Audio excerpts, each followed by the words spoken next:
بسم اللہ الرحمن الرحیم الحمدللہ وکفا وسلام علی عبادہ الذین اصطفیٰ اما بعد۔ آج فقہ الحلال کورس کی دوسری کلاس ہے۔ پہلی کلاس کے اندر ہم نے موضوع کا تعارف اور اہمیت سے متعلق چند باتیں پڑھی تھی۔ آج ہم اس سلسلے کو آگے بڑھاتے ہیں۔ جو پریزنٹیشن آپ کو میں نے دی تھی اس کے اندر جو آخری نقطہ تھا کہ فقہ الحلال کورس سے متعلق یہ چند اہم اصطلاحات اور ٹرمز ہے جن کو مختصراً ذہن میں رکھنا ضروری ہے۔ اگرچہ آپ میں سے اکثر کو ان کے مطلب اور معانی معلوم ہوں گے، لیکن پھر بھی یہاں ان کو مختصر ذکر کیا جاتا ہے۔ سب سے پہلی اصطلاح یا پہلا ٹرمز ورڈ جو ہے لفظ وہ ہے حلال۔ حلال کس کو کہتے ہیں؟ حلال کا لفظ عربک کا لفظ ہے اور حلن سے یہ بنا ہے، اور اس کی لٹرلی میننگ جو ہے وہ اس کا معنی آتا ہے جائز، مباح، غیر ممنوع، جو چیز ممنوع نہ ہو شریعت کی نظر میں۔ اس کی آپ ڈیفینیشن یوں کر سکتے ہیں کہ ہر وہ چیز جس کی شریعت میں اجازت ہو۔ اب اس حلال کے اندر فرض بھی آ جائے گا کیونکہ اس کا کرنا ضروری ہوتا ہے، واجب بھی آ جائے گا، وہ بھی اس کا کرنا بھی ضروری ہوتا ہے، مستحب بھی اس کے اندر آ جائے گا جس کا کرنا بہتر ہوتا ہے۔ تو بہرحال جن چیزوں کا کرنا شریعت کی نظر میں جائز یا ضروری ہو وہ سب حلال کے اندر آ جاتے ہیں۔ تو اس لیے یہ ایک عام اصطلاح ہے، ایک عام ٹرمز ہے، اور جو شریعت کے اصول کی روح سے ممنوع نہ ہو تو وہ حلال ہے آسان الفاظ میں۔ اچھا جی، دوسری اصطلاح ہے حرام۔ حرام جو ہے یہ حلال کا اپوزٹ ہے اور مقابل ہے۔ اس کا مطلب ہوتا ہے ناجائز، ممنوع چیز۔ اس کی آپ ڈیفینیشن یوں کر سکتے ہیں، یعنی وہ چیز جس کی شریعت میں ممانعت ہو اور اس کے کرنے والا سزا اور عقاب کا مستحق ہو، اور اس کی حرمت یا حرام ہونا یقینی دلیل سے ثابت ہو، جیسے خنزیر وغیرہ۔ یہ تین چیزیں ہیں، ایک جس کی شریعت میں ممانعت ہو، آگے اسی کی گویا کہ تفصیل ہے کہ دو بنیادی چیزیں اس میں ہوتی ہے حرام میں، ایک کہ اس کا کرنے والا آخرت میں عذاب کا مستحق ہوتا ہے، یہ اہم پوائنٹ ہے، اور دوسرا اہم پوائنٹ اس میں یہ ہے کہ حرام صرف اسی کو کہتے ہیں جس کی حرمت قرآن یا حدیث کی یقینی دلیل سے ثابت ہو۔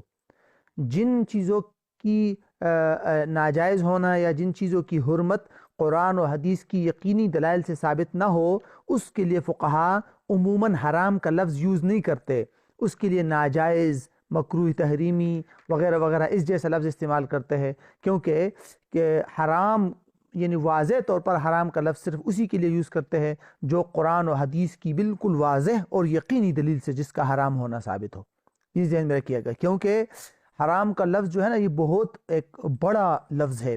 اگر آپ غلطی سے کسی حلال چیز کو حرام کہہ دیا تو یہ بہت بڑا گناہ ہے۔ جیسے میں نے آپ کو بتایا تھا کہ ایک اصول ہے کہ کسی چیز کو حلال یا حرام قرار دینا یہ صرف اللہ کی ذات کا حق ہے، بندہ نہیں کر سکتا اس کو۔ اچھا، اب اسی حرام کے تحت دو چیزوں کو مزید سمجھ لے۔ حرام کی فقہ کے اندر فقہا حرام کو دو قسموں میں تقسیم کرتے ہیں، الف اور با۔ حرام لذاتی ہی،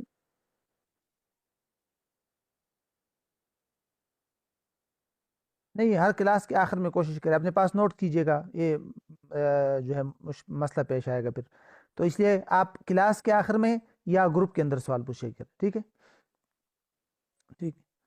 اچھا، تو حرام کی دو قسمیں ہیں، ایک کو حرام لذاتی ہی اور دوسری قسم کو حرام لغیری ہی کہتے ہیں۔ حرام لذاتی ہی اور حرام لغیری ہی۔ حرام لذاتی ہی کس کو کہتے ہیں؟ یعنی وہ چیز جو اپنی ذات کے اعتبار سے حرام ہو۔ اپنی ذات کے اعتبار سے حرام ہونے کو آپ ان الفاظ میں استعمال کر سکتے ہیں کہ بھئی جس چیز کے حرام ہونے پر قرآن کی آیت یا حدیث موجود ہو تو بس وہ حرام لذاتی ہی ہے۔ صحیح ہے؟ جس چیز کے حرام ہونے پر قرآن کی کوئی آیت یا حدیث موجود ہو تو اس کو کہتے ہیں بھئی یہ حرام لذاتی ہی ہے، یعنی اس کی ذات حرام ہے، جیسے شراب، خنزیر، خون وغیرہ وغیرہ ایسی ساری چیزیں۔ ٹھیک ہے. حرام لغیرہ کس کو کہتے ہیں؟ جو اپنی ذات کے اعتبار سے تو حرام نہ ہو لیکن کسی خارجی اور ایکسٹرنل وجہ سے اس کا وہ حرام ہو جائے. یعنی آپ بالفاظ دیگر آپ آسان الفاظ میں اس کی تعریف یوں کر سکتے ہیں کہ حرام لغیرہ اس کو کہتے ہیں کہ جس کے حرام ہونے پر یعنی واضح کوئی قرآن کی آیت یا حدیث تو موجود نہیں ہے لیکن وہ کسی شریعت کے عام رول کسی قاعدہ کلیہ کے تحت آ کر حرام ہوتا ہے. مثال کے طور پر شراب یہ تو حرام لذاتی ہی ہے کیونکہ شراب کے حرام ہونے پر قرآن میں آیت موجود ہے، لیکن شراب کے اندر جو نشہ ہے وہ نشہ اگر کسی اور ایسی چیز کے اندر پایا جائے کہ جس پر قرآن کی آیت یا حدیث تو موجود نہیں ہے، جیسے چرس ہو گیا، چرس میں نشہ ہے اس وجہ سے وہ حرام ہے لیکن یہ حرام لغیرہ ہی ہے کیونکہ اس کے حرام ہونے پر قرآن کی آیت یا حدیث موجود نہیں ہے. ہاں ٹھیک ہے، قرآن کی آیت میں جو شراب موجود ہے اس کی جو ریزن ہے اور علت ہے وہ چرس کے اندر بھی موجود ہے، لیکن چونکہ واضح طور پر نص باقاعدہ اسی چرس پر نہیں موجود، آیت یا حدیث موجود نہیں ہے چرس پر، تو اس لیے اس کو کہتے ہیں حرام لغیرہ ہی. ٹھیک ہے، یہ دو باتیں آپ یہ دو ذہن میں رکھ لیجیے. ایک اور چیز بھی آپ ذہن میں رکھ لیں کہ حلال اور حرام کی تعبیرات، اس کا کیا مطلب ہوگا؟ مطلب یہ کہ قرآن یا حدیث کے اندر حرام کے لیے کیسے الفاظ استعمال ہوتے ہیں یا اسی طرح حلال کے لیے کیسے الفاظ استعمال ہوتے ہیں عمومی طور پر. ٹھیک ہے، یعنی آپ قرآن کی آیت کے جب ترجمہ کریں گے یا آیات کو دیکھیں گے تو آپ کو کیسے پتہ چلے گا کہ اس آیت کے اندر کسی چیز کو حرام قرار دیا گیا یا اس آیت کے اندر کسی چیز کو حلال قرار دیا گیا؟ تو حلال اور حرام کے پہچان کے کیا طریقے ہوں گے ٹھیک ہے قرآن یا حدیث میں؟ تو دیکھیے یہ مختصر لکھے ہوئے ہیں. پہلے دیکھیے کہ جس کے لیے حلال یا حلال جیسا کوئی ورڈ یوز ہوا ہو، احل لکم، یا ایھا الذین آمنوا یا اس طرح احل لکم الطیبات، احل حلال، اس طرح کے ورڈ یوز ہو جائے تو وہ بھی حلال ہے. جس چیز کے لیے فرض یا واجب کا لفظ استعمال ہو جائے، کتب علیکم یا ایسے، یا فرض کا لفظ یا واجب کا لفظ استعمال ہو جائے اس کو بھی کہتے ہیں حلال. ٹھیک ہے، یا اس کے حلال ہونے کی خبر دی ہو، قرآن یا حدیث میں اس کے بارے میں یہ خبر دے دی گئی کہ بھئی تمہارے لیے تو یا ایھا النبی لم تحرم ما احل اللہ لک، کہ جس چیز کو اللہ تعالیٰ نے تمہارے لیے حلال قرار دیا اس کو کیوں حرام قرار دیتے ہو، یا جس چیز کے کھانے وغیرہ کی طرف ترغیب دی گئی ہو. ٹھیک ہے، یا جس چیز پر گناہ نہ ہو، یعنی یہ وضاحت کیا گیا ہو کہ بھئی اس میں کوئی گناہ نہیں ہے، یا جو چیز پہلے حرام ممنوع تھی اور پھر اس کو جائز قرار دیا. مثال کے طور پر احرام کے اندر شکار کرنا ممنوع ہے لیکن فرمایا کہ پھر جب احرام سے انسان اتر جائے تو پھر یہ حکم آیا ہے کہ فاصطادوا، کہ اب شکار کر سکتے ہو، تو وہ بھی شکار حلال ہو جائے گا. ٹھیک ہے، تو اسی طرح یہ عمومی طور پر ضابطے ہیں یا عمومی الفاظ ہے جو شریعت میں اگر قرآن یا حدیث کے اندر اس جیسا کوئی لفظ آ جائے، ورڈ یا ایسی کوئی الفاظ آ جائے تو اس سے معلوم ہوتا ہے کہ یہ چیز حلال ہے. حرام سے متعلق یہ تقریباً 9 پوائنٹ ہے، اس کو دیکھیے گا. ایسے اس جیسے الفاظ ہوتے ہیں عمومی طور پر کہ مثال کے طور پر حرام کا لفظ استعمال ہو جائے، حرمت علیکم المیتہ والدم، اس طرح حرمت کا لفظ استعمال ہو جائے، حرام کا ح را میم، ایسا ورڈ کسی چیز کے لیے یوز ہو جائے، ٹھیک ہے بھئی پھر وہ حرام ہے. ٹھیک ہے، اور یا کسی چیز کے بارے میں یہ آ جائے کہ بھئی یہ چیز تمہارے لیے حلال نہیں ہے، لا تحل لکم، یہ تمہارے لیے حلال نہیں ہے تو وہ بھی حرام ہو جائے گی. جس چیز پر منع آ جائے، لا تأکلوا الربا، لا تأکلوا، یا اس طرح لا تقربوا الزنا، اس طرح منع آ جائے کسی چیز پر کہ ایسا کام مت کرو تو وہ بھی حرام ہے. کسی فعل کو اگر گناہ قرار دیا گیا وہ بھی حرام ہو جاتا ہے. ٹھیک ہے، اسی طرح یہ اور بھی ہے کہ جس چیز پر آخرت میں عذاب کا ذکر کیا گیا ہو وہ بھی حرام ہے. جس چیز پر حد کا لاگو کیا گیا ہو کہ بھئی السارق والسارقۃ فاقطعوا ایدیہما، چور اور چورنی کا ہاتھ کاٹو، تو ٹھیک ہے بھئی وہ چوری بھی حرام ہو جائے گی. کوئی بھی ایسی تعبیر جو شریعت میں ممانعت پر دلالت کرتی ہو، ممانعت کا مطلب منع پر دلالت کرے، کوئی بھی ایسی تعبیر ہو، الفاظ ہو جو منع پر دلالت کرتے ہیں تو اس کو عمومی طور پر جو ہے ممانعت کے استعمال ہوتا ہے. بہرحال انشاءاللہ آگے فقہی ضابطے آئیں گے، اس سے آپ کو مزید وضاحت ہو جائے گی. تیسری اصطلاح یا ٹرمز جو ہے وہ ہے نجس. نجس کا ترجمہ آپ ناپاک کے ساتھ کر سکتے ہیں، ناپاک. ایسی گندی چیز جو بدن یا کپڑوں پر لگ جائے تو اس کے ساتھ نماز پڑھنا جائز نہ ہو، جیسے پیشاب، خون، پیپ وغیرہ وغیرہ، یہ جو گندگی چیزیں ہوتی ہے، اس کو کیا کہتے ہیں؟ نجس کا لفظ استعمال ہوتا ہے اس کے، ناپاک۔ ہر وہ ایسی چیز جو بدن یا کپڑوں پر لگے تو بدن یا کپڑے ناپاک ہو جائے، ٹھیک ہے۔ طاہر، اس طاہر کو نمبر 4 پہ، طاہر کو آپ پاک کہہ سکتے ہیں کہ جو چیز پاک ہو، یعنی ایسی چیز جو گندی نہ ہو اور جسم یا بدن پر لگ بھی جائے تو کوئی مسئلہ نہ ہو، جوس ہے، پانی ہے، کوئی بھی چیز جو پاک ہو، اس کو کہتے ہیں طاہر۔ آسان سی بات ہے، لیکن یہ چیز آپ نے سمجھنی ہوگی، طاہر اور حلال میں کیا فرق ہے؟ ابھی حلال پیچھے ہم نے پڑھا نا کہ کیا وہ طاہر، کیا یہ جو ابھی طاہر ہم نے پڑھا پاک اور حلال میں کیا فرق ہے؟ بالفاظ دیگر آپ یوں کہہ سکتے ہیں پاک اور حلال، اس میں فرق کیا ہے؟ اس میں فرق، یہ 2 پوائنٹ آپ ذہن میں رکھیں۔ جو چیز نجس یا ناپاک ہوگی وہ حرام بھی ہے، ضروری ہے کہ وہ حرام ہوگی، اس کا کھانا جائز نہیں ہے، پیشاب ہے، خون ہے، پیپ ہے، گندگی ہے وغیرہ وغیرہ۔ تو جو چیز نجس یا ناپاک ہو وہ تو بہر صورت حرام ہے۔ اچھا جی، دوسرا پوائنٹ، اور جو چیز پاک ہو یعنی کپڑوں پر لگ جائے، بدن پر لگ جائے تو کپڑے ناپاک نہیں ہوتے، بدن ناپاک نہیں ہوتا، کیا وہ حلال بھی ہے؟ ضروری نہیں ہے یہ کہ وہ حلال ہو۔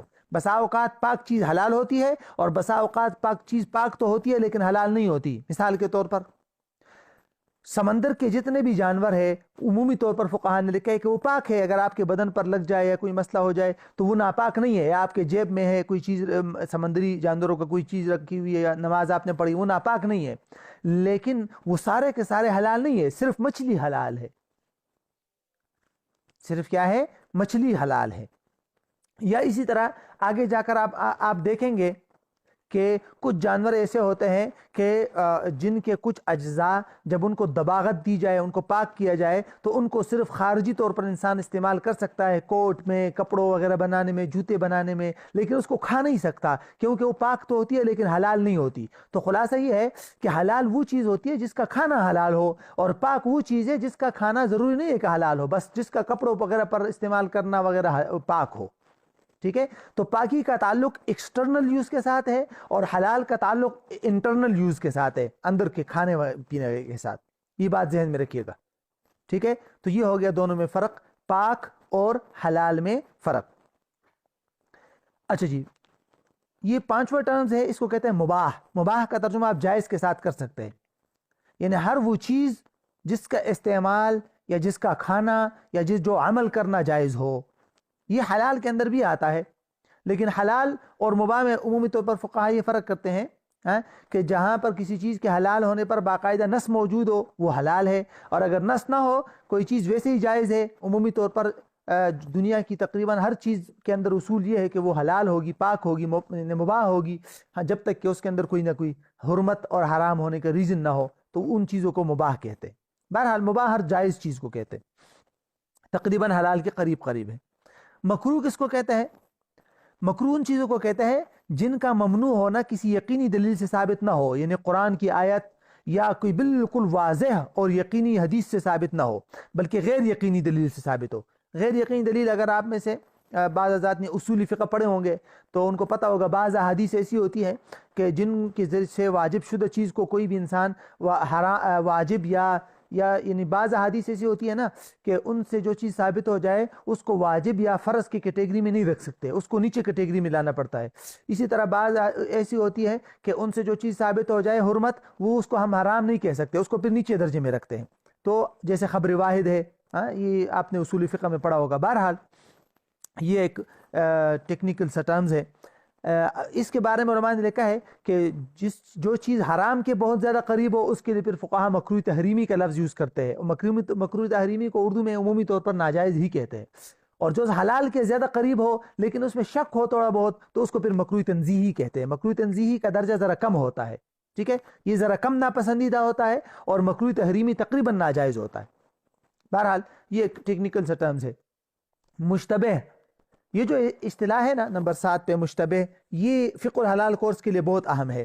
اس کو مشتبہ اس چیز کو کہتے ہیں جس کے بارے میں قرآن یا حدیث کے دلائل آپس میں ٹکرا جائے ہماری نظر۔ مثال کے طور پر قرآن مجید کی ایک آیت ہماری نظر میں یہ چاہتی ہو کہ یہ چیز حلال ہے، اور دوسری آیت یہ چاہتی ہو کہ حرام ہے، یا دو احادیث ہے، ایک حدیث سے معلوم ہوتا ہے کہ بھئی یہ چیز حلال ہے، اور دوسری حدیث سے یہ معلوم ہو جائے کہ بھئی یہ چیز حرام ہے۔ مثال کے طور پر میں آپ کو ایک مثال دیتا ہوں، گدھے کا جوتا یہ پاک ہے یا ناپاک؟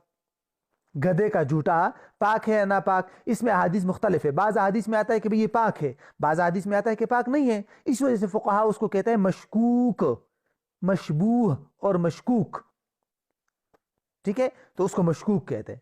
اچھا، دوسرا اس کا مطلب یہ بھی ہوتا ہے کہ آپ کے سامنے کوئی ایسی چیز آ گئی جس کے اندر حرام جز یا حرام انگریڈینٹس کا شک ہے، آپ کو یقین نہیں ہے، صرف شک ہے، صحیح ہے، تو اس کو بھی کہتے ہیں مشبوہ۔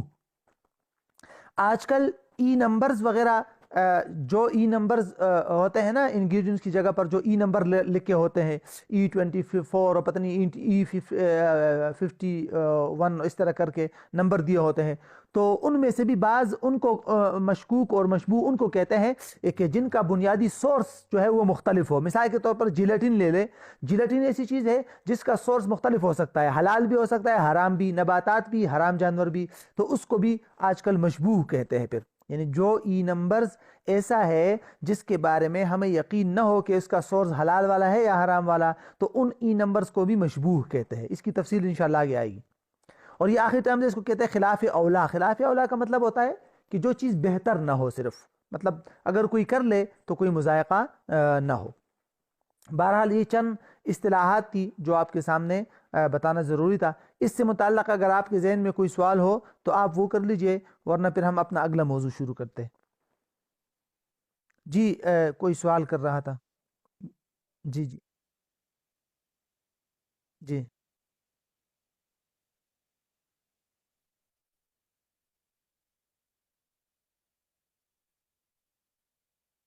ہوں۔ ہاں ہاں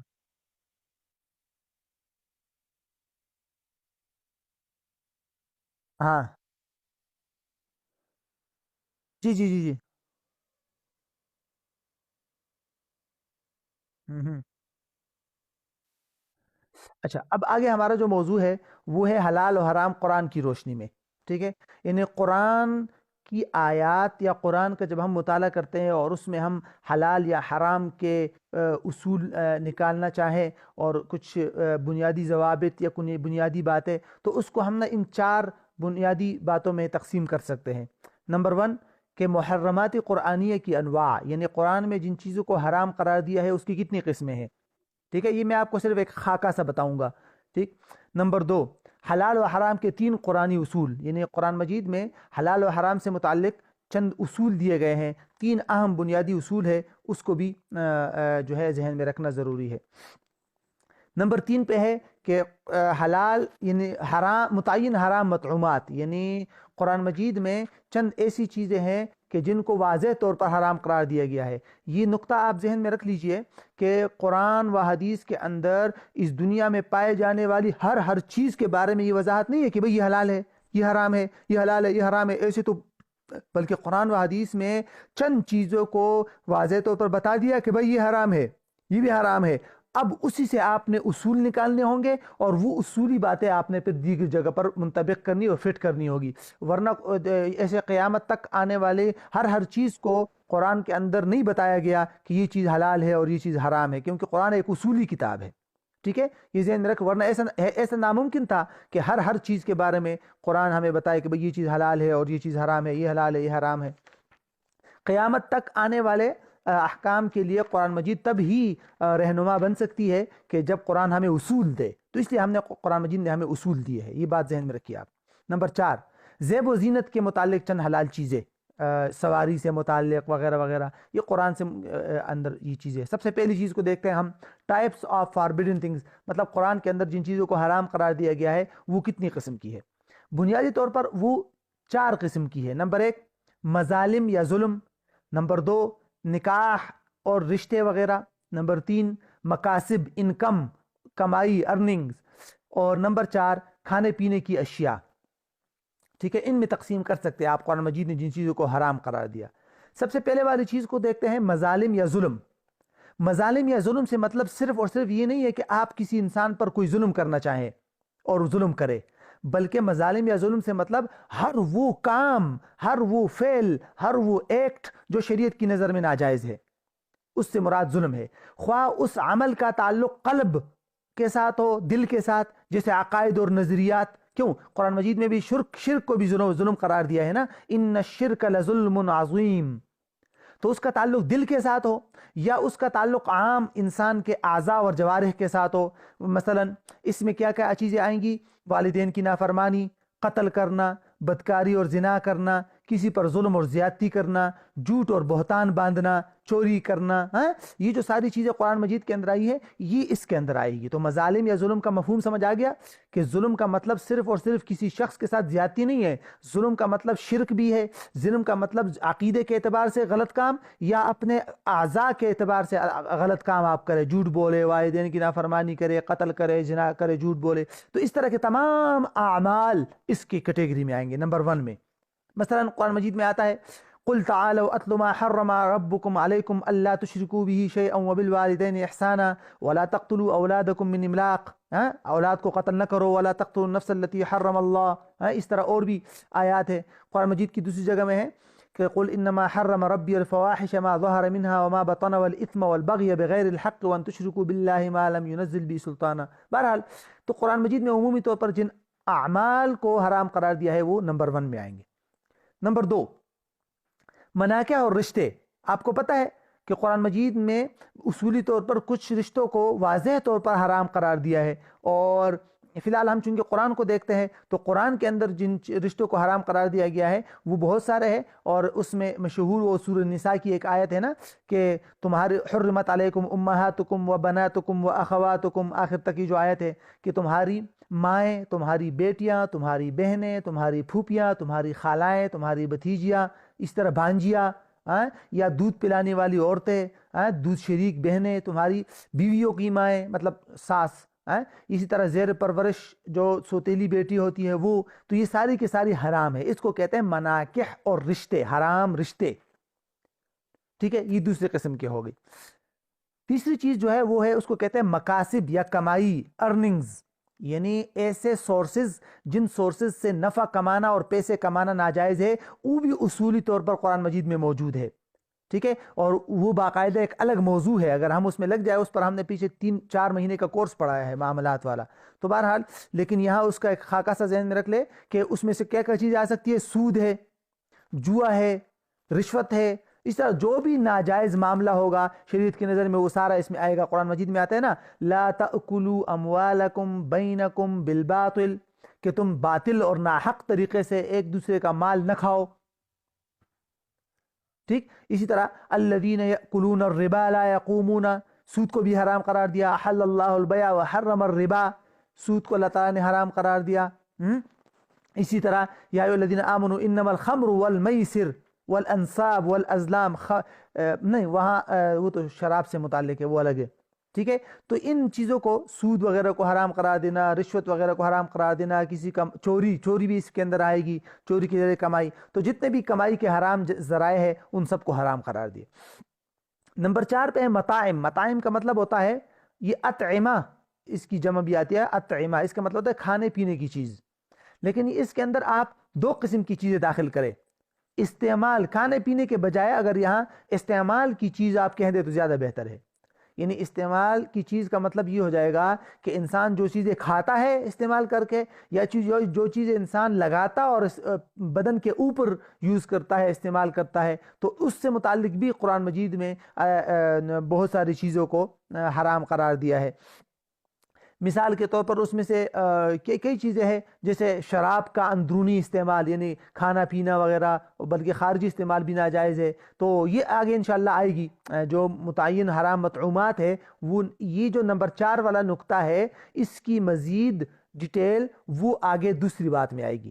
تو یہ ہماری پہلی بات تھی تقریباً، کہ آپ کے ذہن میں صرف یہ خاکہ آ جائے کہ قرآن میں جو حلال و حرام سے متعلق قرآن میں گفتگو کی گئی ہے اس کا دائرہ کار کہاں کہاں جا کر رکتا ہے.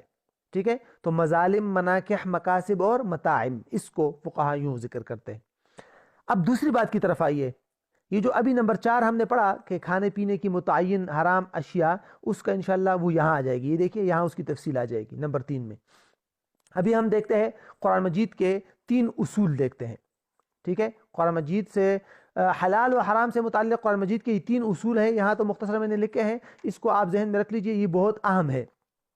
پہلا اصول یہ ہے کہ کسی بھی چیز کو حلال یا حرام قرار دینا یہ صرف اور صرف اللہ اور اس کے رسول کا منصب ہے، اس میں عقل کو کوئی دخل نہیں۔ مثلا آپ اپنے ذہن اور عقل کی بنیاد پر یہ کہہ دیں کہ بھئی یہ چیز مجھے پسند نہیں ہے، یہ حرام ہے، میں چائے نہیں پیتا ہوں اس لیے یہ حرام ہے، ٹھیک ہے؟ یا چائے جو ہے اس میں مجھے معدے کی تکلیف ہوتی ہے یا یہ مسئلہ ہوتا ہے لہذا یہ حرام ہے، یہ آپ عقلی چیزیں لگا رہے ہیں، یہ ایسا نقصان نہیں ہے جس کی بنیاد پر جو ہے کسی چیز کو حرام قرار دیا جا سکتا ہے۔ تو اصل چیز یہ ہے کہ کسی بھی چیز کو حلال یا حرام قرار دینا یہ صرف اور صرف اللہ اور رسول کا منصب ہے۔ ہاں جو قرآن و حدیث میں کسی چیز کو واضح طور پر حرام نہ قرار دیا ہو تو وہ دیگر اصولوں کی بنیاد پر حرام قرار دیا جاتا ہے، لیکن وہ بھی لوگ علماء اپنی طرف سے نہیں کہتے، وہ بھی قرآن و حدیث کی طرف ہی اس کی نسبت کی جاتی ہے۔ اصل میں مسئلہ یہ تھا کہ یہود اور ایسے بنی اسرائیل جو تھے وہ اپنی عقل سے اور خود حلال کو حرام اور حرام کو حلال کرتے تھے، تو ان پر رد کر کے اللہ قرآن مجید میں اللہ تعالیٰ نے کئی جگہ پر ہمیں یہ اصول دے دیا۔ آپ نے دیکھا ہوگا نا قرآن مجید میں کہ وَلَا تَقُولُوا لِمَا تَصِفُ أَلْسِنَتُكُمُ الْكَذِبَ هَذَا حَلَالٌ وَهَذَا حَرَامٌ، کہ بھئی تمہاری زبانیں جھوٹی باتیں بناتے ہوئے کہتی ہے کہ یہ چیز حلال ہے اور یہ حرام ہے، ایسا مت کرو، ٹھیک ہے؟ اسی طرح قرآن مجید میں آتا ہے کہ قُلْ أَرَأَيْتُم مَّا أَنزَلَ اللَّهُ لَكُم مِّن رِزْقٍ فَجَعَلْتُم مِّنْهُ حَرَامًا وَحَلَالًا، کیا تم نہیں دیکھتے کہ اللہ تعالیٰ نے تمہارے لیے رزق نازل کر دیا اور تم لگے ہو اس کے اندر بعض کو حلال اور بعض کو حرام کرنے لگے ہو، ٹھیک ہے؟ یا ایھا الذین آمنوا لا تحرموا طیبات ما احل اللہ لکم، یا ایھا الذین آمنوا لا تحرموا طیبات ما احل اللہ لکم، کہ اللہ تعالیٰ نے تمہارے لیے جو پاک چیزیں حلال قرار دی ہے اس کو حرام مت قرار دو۔ تو بہر اس طرح احادیث کے اندر بھی یہ آیا ہے بہت ساری اس میں کہ قرآن مجید کی جو ایک آیت ہے اتخذوا احبارهم ورهبانهم اربابا، کی یہود اور عیسائیوں نے اپنے علماء کو خدا بنا لیا، تو اس کا مطلب علماء نے یہی لکھا ہے، خدا بنانے کا مطلب یہی ہے کہ انہوں نے یہود اور نصارہ نے جو ہے ان کو اپنے علماء کی باتوں کو حلال و حرام کے لیے وہ قرار دیا، اور ان کے علماء اپنی طرف سے حلال کو حرام اور حرام کو حلال قرار دیتے ہیں۔ بہرحال پہلے اصول کا خلاصہ ذہن میں رکھ لیجئے۔ دوسرا اصول یہ ہے کہ اس دنیا کے اندر اللہ رب العزت نے جو بھی چیز پیدا کی ہے وہ بنیادی طور پر مباح اور حلال ہے، جب تک کہ اس کے اندر حرام کا کوئی سبب نہ پایا جائے۔ وہ ریزن اور وہ اسباب آگے جا کر ہم پڑھیں گے، لیکن یہاں صرف آپ یہ ذہن میں رکھ لیں، قرآن مجید کی کئی آیات سے معلوم ہوتا ہے کہ دنیا کی ہر چیز کے اندر اصول یہ ہے کہ وہ مباح ہے، جب تک کہ اس کے اندر حرمت یا منع کا کوئی ریزن نہ پایا جائے۔ وہ ریزن آپ خاص ریزن ہے وہ آپ کو یاد کرنے ہوں گے، وہ آگے آئیں گے، ٹھیک ہے؟ اور یہ جو اصول ہے دوسرا قرآن مجید کی کئی آیات سے نکلتا ہے۔ مثلا قرآن مجید میں آتا ہے هو الذی خلق لکم ما فی الارض جمیعا، اللہ نے ہی جو کچھ زمین میں ہے تمہارے لیے پیدا کیا ہے۔ قل من حرم زینت اللہ التي اخرج لعباده والطیبات من الرزق، اور بھی کئی آیات ہے جس سے یہ اصول نکلتا ہے کہ دنیا کی ہر چیز اصولاً مباح ہے، اس کو کھانا اصولاً اس کو استعمال کرنا مباح ہونا چاہیے جب تک کہ اس کے اندر حرام کا کوئی سبب نہ پایا جائے۔ وہ سبب آگے آ جائے گا، اور یہ جو دوسرا اصول ہے اس کی مزید ڈیٹیل بھی آگے الگ سے بھی آئے گی انشاءاللہ، لیکن یہاں آپ نے خلاصہ ان اصولوں کا ذہن میں رکھنا ہے۔ تیسرا اصول قرآن مجید میں آیا ہے کہ طیبات اور پاکیزہ چیزیں حلال ہے، خبیث اور ناپسندیدہ چیزیں حرام ہے۔ یہ اصول قرآن مجید میں کئی جگہ پر موجود ہے۔ یا ایھا الناس کلوا مما فی الارض حلالا طیبا، حلال اور پاکیزہ چیزیں کھاؤ۔ یا ایھا الذین آمنوا کلوا من طیبات ما رزقناکم، اور بھی جگہ پر اس طرح آتا ہے کہ احل لکم الطیبات، اور اس طرح خبائث وغیرہ کو حرام قرار دیا گیا ہے۔ تو بہت ساری صورتوں میں اس کا ذکر موجود ہے کہ طیبات کو پاک اور خبیث چیزوں کو، ناپاک چیزوں کو حرام قرار دیا۔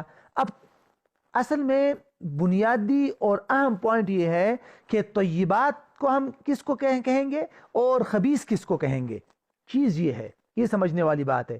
اس کی مزید تفصیل آگے آئے گی، لیکن ابھی آپ نے اس کا مختصر سا پوائنٹ ذہن میں رکھنا ہے۔ طیبات ان چیزوں کو کہتے ہیں کہ نہ تو قرآن و حدیث میں اس کو حرام قرار دیا گیا ہو، ٹھیک ہے، اور نہ ہی اس کے اندر حرام ہونے کا کوئی ریزن ہو، اور نہ ہی جو عام لوگ ہیں مسلمان وہ اس کو ناپسند کرتے ہو، لوگوں کو اس سے گن بھی نہ آتی ہو۔ یہ تین بنیادی باتیں ہیں جس میں جمع ہو جائے اس کو کہتے ہیں طیبات۔ مزید تفصیلی اس کی آ جائے گی انشاءاللہ آگے، کہ جس کے حرام ہونے پر بالکل واضح قرآنی آیت یا حدیث نہ ہو، جس کے اندر حرام ہونے کا کوئی ریزن بھی نہ ہو، اور اس سے عمومی طور پر لوگ گن محسوس نہ کرے۔ اگر ان میں سے کوئی بھی ایک بات آ گئی، قرآن مجید میں اس کو حرام قرار دیا تو وہ خبیث ہے، یا حدیث میں اس کو حرام قرار دیا وہ بھی خبیث ہے، یا جس کے اندر کوئی ریزن پائی گئی حرام ہونے کی، مثال کے طور پر اس میں نشہ ہے یا وہ مضر ہے بدن کے لیے، اس طور پر مضر ہے کہ اس سے جان کی ہلاکت ہوتی ہے جیسے زہر، تو وہ بھی خبیث ہے، یا اس سے عمومی طور پر لوگوں کو گن آتی ہو تو اس کو بھی علماء پھر خبیث شمار کرتے ہیں۔ تو یہ آپ خلاصہ کے طور پر ذہن میں رکھ لیں، انشاءاللہ اس کی مزید تفصیل آگے پھر الگ سبق میں آئے گی انشاءاللہ۔